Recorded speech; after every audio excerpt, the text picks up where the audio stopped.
Children, today we will understand the concept of note making. Note making is an important skill to be learned. It needs a lot of practice and it enhances your reading and understanding skills. Now, the steps to be followed during note making. Step 1. Read the passage quickly to know what it is about. This is called skimming. Reread the passage slowly to note the main ideas contained in it. Write notes under main headings, each heading containing a new point. Use subheadings and subheadings for different details of a point.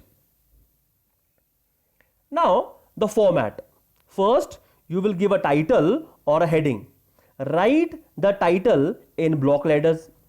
Then you will give a main heading. Underline the main heading. To describe the main heading, you will write subheadings. And if you have to further describe the subheading, then you can write a subheading.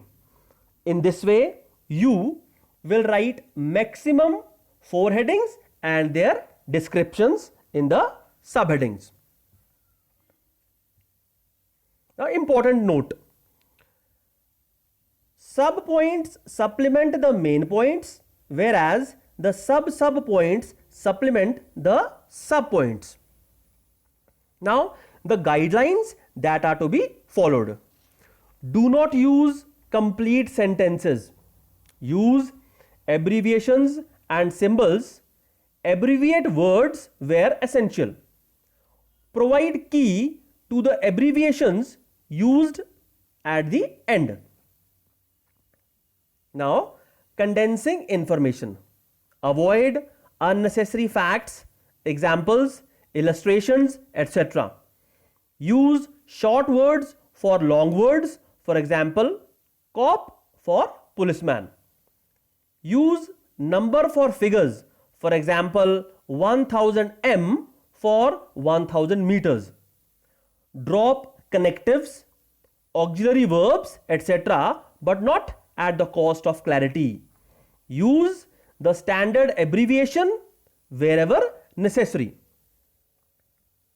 For examples, for professor, you can write prof dot. For government, you can write govt dot. For United States of America, you can write USA. For Greek, you can write GK. For department, you can write DEPT. For addition, you can write ED. For doctor, you can write DR, and etc. Use the standard symbol where necessary.